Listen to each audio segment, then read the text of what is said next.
He forgot our anniversary, then laughed. It's not like we're married. I still have options. I just said, noted. That night, I packed my things, took my name off the lease, and reversed every transfer. By morning, his mom called me 32 times and yelled, "We're not married. I still have options." He actually said that, grinned like he was proud of it. I had just asked if he remembered what today was. There was a pause, that kind where you're giving someone a moment to pull the right answer out of thin air. But no, he leaned back in his chair, headset half off, and dropped that line like it was clever, like I was lucky to have had his time at all. I said, duly noted. Then I turned around and went straight to the bedroom. No drama, no yelling. I zipped up my suitcase, packed only the things I had bought with my own money, which turned out to be nearly everything. I left the clothes he liked on me, left the notes I used to write him, the little ones I'd hide in his drawers or tape to his gaming monitor before big interviews. Not that he ever followed through with those interviews. He hadn't worked in 2 years. He'd stopped trying after the first couple of rejections, then just gave up. I took double shifts, covered rent, paid utilities. But please, listen. I became his comfort blanket while he sank deeper into that couch, deeper into his screens, and somehow convinced himself that effort was optional. The part that still stings, I really tried to be kind. I avoided things he didn't like. I laughed at jokes that weren't funny. I stopped seeing my friends because he said they were a bad influence. I chipped away at myself to make things easier for him. I thought love meant being patient while someone got their act together. Turns out that patience just became his excuse not to. I took my name off the lease that night, canceled the internet and the streaming accounts, transferred the utilities to his name, which would be a fun surprise when the bills came due, cleared out the savings I had built up, mostly mine anyway. I left the keys on the kitchen counter next to the little cake I had bought from that overpriced bakery he used to love. Then I drove to my parents' place. They live about 2 hours away, long enough to make me feel like I was in another life. By morning, I had 32 missed calls from his mother. The voicemail started with fake concern. "Are you okay? What happened?" Then they spiraled. "You're selfish. You're destroying him." I didn't listen to the last few. One of them was just her screaming. My mom made coffee like nothing had happened. My dad asked if I wanted to talk, and then gradually they both started pushing. Maybe you should call him. Maybe this was too much. Maybe he gave up too quickly. They didn't know I'd been paying the rent for nearly 2 years, that I covered his phone bill, that he'd buy new games instead of groceries, that he forgot my birthday last year too, and I let it slide, that I had been quietly breaking for months, and now I was being told I overreacted, but I wasn't just leaving him. That would have been too easy. No. Something inside me clicked that night, something cold and sharp. I realized I had given everything to someone who thought I was optional, so I was going to take back what was mine, not just the money or the freedom, my sense of self, my peace. And yeah, maybe a little revenge.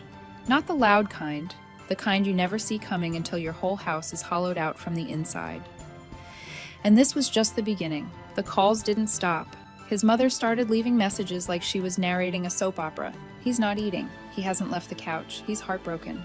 You don't just do this to someone you love, right? Because someone who's heartbroken definitely spends the next day playing 12 hours of Call of Duty and posting memes about dodging bullets on Facebook. I didn't reply. Not to her, not to him. I muted my phone and tried to breathe. My childhood room felt like a cage, but at least it was quiet until the knock on the door. My mom came in with a soft voice and a plate of toast like that was supposed to fix 3 years of exhaustion. She said, "Maybe I acted too fast, that maybe he was going through something I didn't understand." My dad chimed in later with his classic line, "Relationships are about weathering storms." I wanted to scream. I had been stuck in a storm for years, while everyone else sat inside sipping hot cocoa. By the third day, I realized they weren't just trying to comfort me.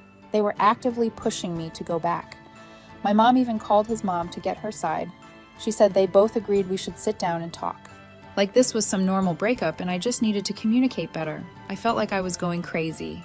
Then came the text from him. Just 3 words. "You ruined everything." No apology, no reflection, just blame. But I didn't respond. I didn't need to. I already had a plan forming in the back of my mind. Not revenge in the dramatic movie way. Nothing illegal, nothing cruel, just precise surgical strikes. I knew his patterns. I knew exactly where it would hurt. I knew the cracks in his fake confidence, and I was going to use all of it. But first, I needed space. Real space. I started looking for jobs out of state. Sent out resumes to cities where no one knew my name, where his mother's voice wouldn't echo in my inbox. I found a listing in Colorado that felt like possibility, a marketing position with housing assistance. I applied that night. Didn't tell anyone. Meanwhile, my parents started making plans to host dinner with his family. Said it would help clear the air, help everyone move forward. I smiled, nodded, said I'd think about it. But in the back of my mind, the clock had already started ticking. I wasn't just leaving this relationship. I was about to disappear from all of them. They set the dinner like a peace summit. My mom told me 3 times it would be just a conversation. She put out her good placemats, the ones with little embroidered leaves she only used for holidays. My dad grilled chicken in 34 degrees weather, because apparently dry meat could fix my broken relationship. I didn't argue. I watched the performance unfold like I was a guest at someone else's show. They arrived early. His mom swept in like a senator on campaign, fake smile locked in place. His dad gave a nod and went straight for the beer cooler. And then there was him in a button-up he hadn't worn since his cousin's wedding, looking like he'd finally noticed his own reflection. He tried to hug me. I told him I had a headache, which wasn't a lie. The table conversation was torture. His mom kept saying things like, "You don't just throw away 3 years. And men sometimes need a little more time to grow." My mom chimed in with gems about how no one's perfect and you always seemed good together. My dad was quiet, but every time I caught his eye, he looked away like I was doing something shameful. Him. He sat there silent like a misunderstood poet waiting for his cue. It came during dessert just after my mom brought out a pie none of us wanted. "I still love you," he said carefully. "I know I messed up, but I'm trying now. I've been applying to jobs. I even updated my resume. I need you." And that was the moment. Everyone turned toward me like I was holding a detonator. They were waiting for me to soften, to forgive, to return to my role in their narrative. The good girlfriend who forgives too easily, who lets people off the hook just because they say they're sorry. I excused myself and went to the bathroom, shut the door, and sat on the edge of the tub. That was where it hit me. They didn't want me to be happy. They wanted me to be manageable. They wanted the story to go back to something they understood. Girl sacrifices, boy improves, everyone claps. They didn't know what it was like, the small, grinding erosion of doing everything for someone who gave you nothing back, of being made to feel like loving someone meant you had to lose yourself a little more every day. They saw a breakup. I saw a slow escape from drowning. I splashed cold water on my face, walked back out, smiled, nodded, said I'd think about it just enough to get through the night. But something changed after that. That night, I got the email, a reply from Colorado. Interview scheduled Thursday. It was happening. The next morning, I started selling off what little was mine and worth anything. Old designer bags and used electronics, even a watch he'd bought me during one of his rare employed months. I told my parents I needed space, started spending more time at the library, at coffee shops, anywhere that wasn't home. His text started again too, first sweet, then frustrated, then accusing. He asked if I'd seen the new couch he bought, said he was turning things around, that his new temp job was a sign.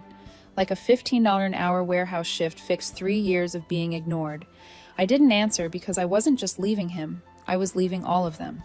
The interview in Colorado wasn't just a job interview, felt like a rescue mission. I told my parents I was visiting an old friend from college. My mom seemed suspicious but didn't press. Maybe she was just relieved I was smiling again. I packed light, one carry-on, dressed like I belonged somewhere else, somewhere brighter. I drove 3 hours to the airport in my dad's car with the windows down, the wind cold and clean. No one called me. No one stopped me. The company flew me out. A full-day interview, new office smell, glass walls, plants thriving in every corner. They gave me water in a real glass. The team was sharp, focused, kind. They didn't ask about gaps in my resume. They didn't care if I was married or single. They wanted to know what I built, how I solved problems, what I saw when I looked at chaos. I gave them answers I hadn't heard myself say in years. That night at the hotel, I lay on the bed in the dark, phone silent on the nightstand. I felt a strange ache in my chest. Not sadness, just space, like something heavy had been lifted. And now I didn't know what to do with the lightness.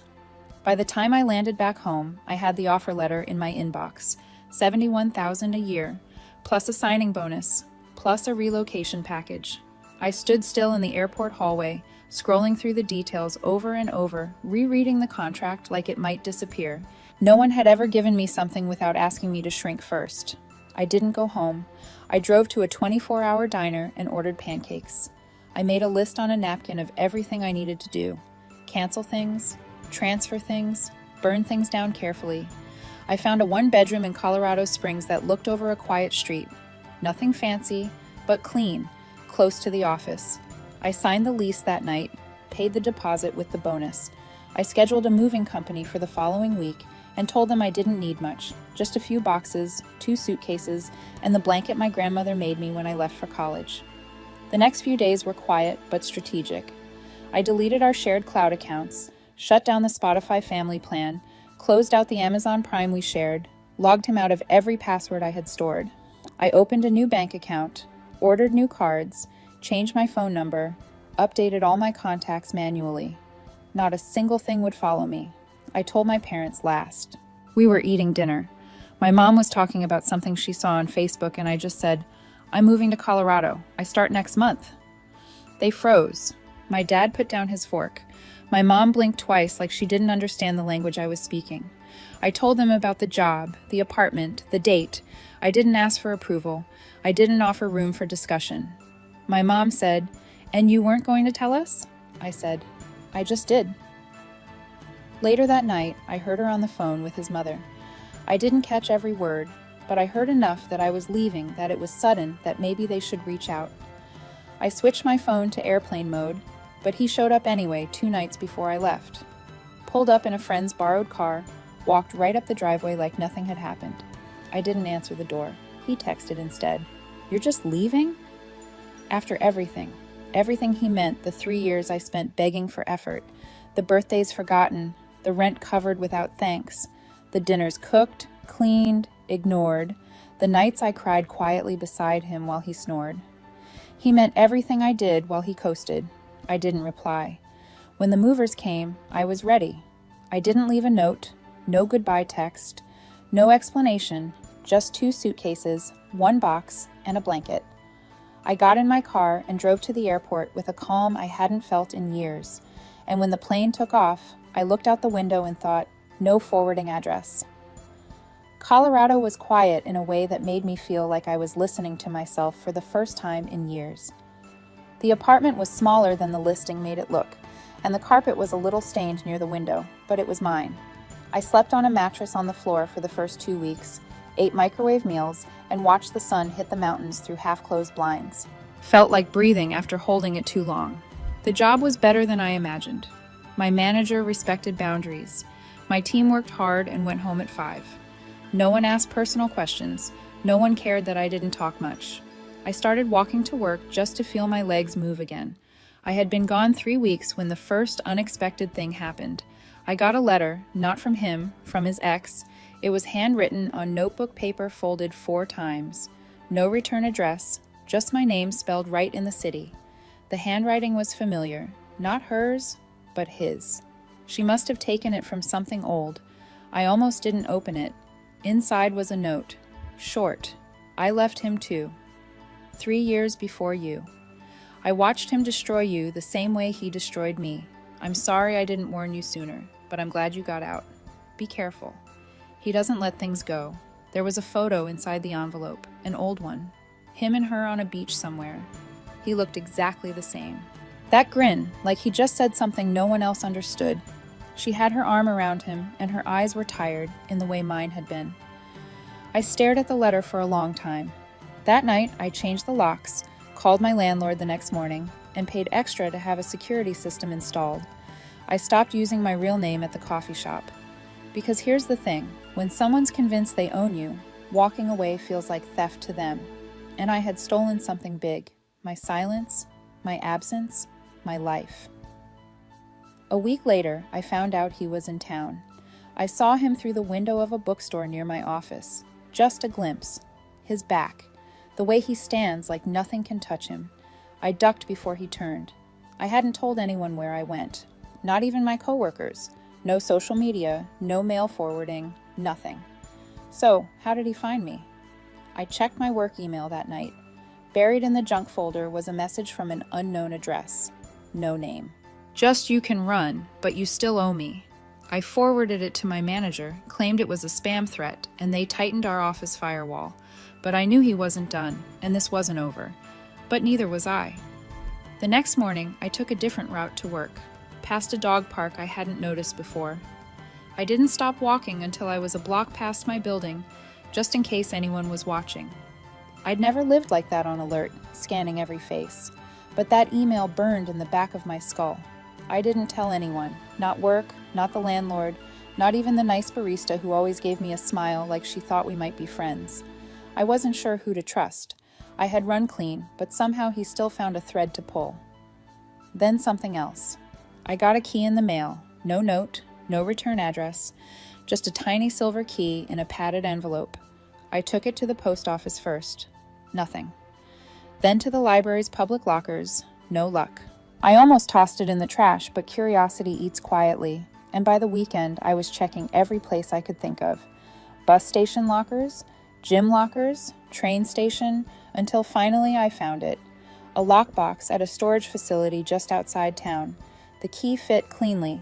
Inside was a flash drive. That's it. Well, ordinary. Almost left it there. I should have, but I didn't.